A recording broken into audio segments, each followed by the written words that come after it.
Hello, citizens of America. It seems that mysterious tall, black figures are roaming the streets, infecting people. Actually, there was a breach in the U.S. government science facility. The person's name is Alastair and is currently a case of the distortion effect. Alastair is currently hunting down victims, while the are infecting more.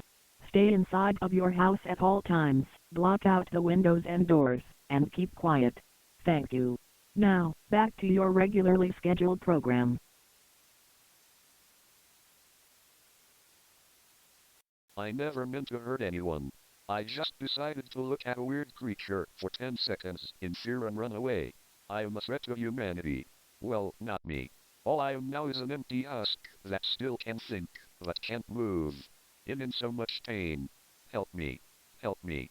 Help me. Help me. Help me. Help me. Help me. Help me. Help me. Help